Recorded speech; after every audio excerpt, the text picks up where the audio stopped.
You've probably heard this your whole life. Only way to overcome your fears is to face them. Jump in, push yourself, fight through it. What if I told you that that advice is actually making your anxiety worse? Because forcing yourself into something that your brain sees as a threat is not going to make you confident.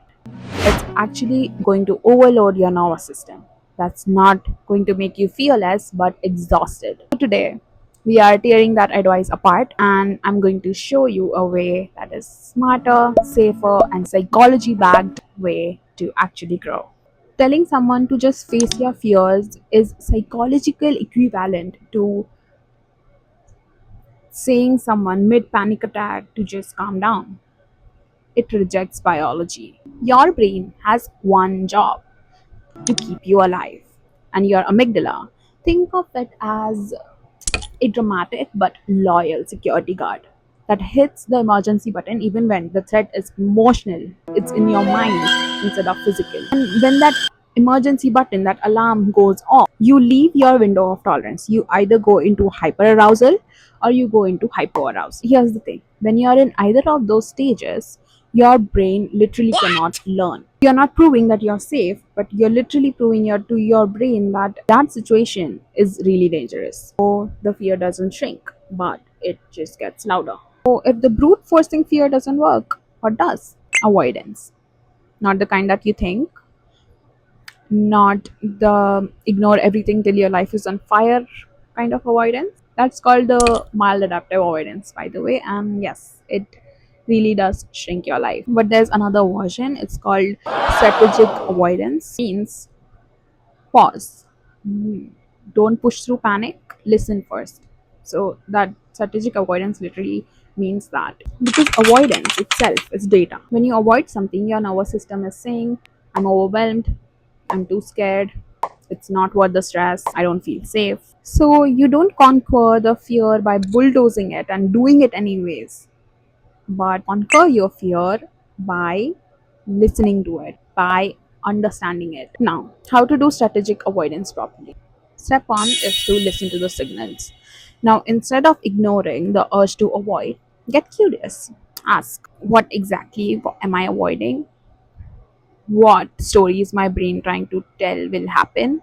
And that what emotion is underneath all this. So that curiosity puts you back in charge. Step two is to define your terms of engagement. You can decide if this fear truly matters for the life that you want, or is something that you can happily escape without any guilt. Do choose to face, you decide the rules. For example, I'll go, but I can come back in 30 minutes.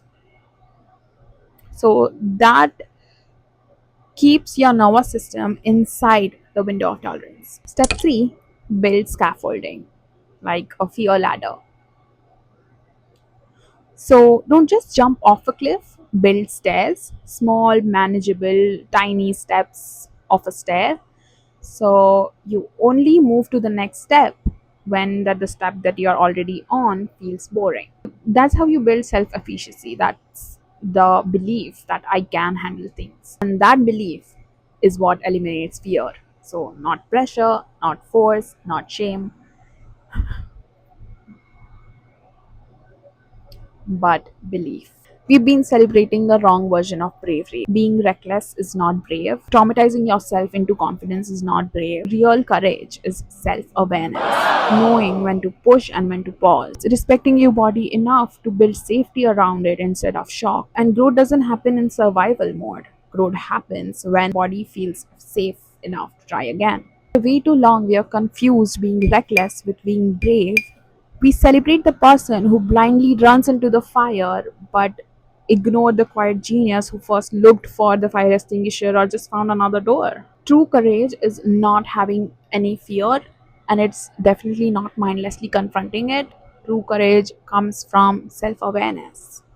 It's the psychological wisdom to know when to push and when to pause and when to just look for another way. So let's stop telling people and ourselves to face our fears, and let's start learning from them. And if this more compassionate, less chaotic version of mental health resonated with you, Subscribe to this channel for more such videos. I will keep posting them and we will keep navigating our lives on our own terms.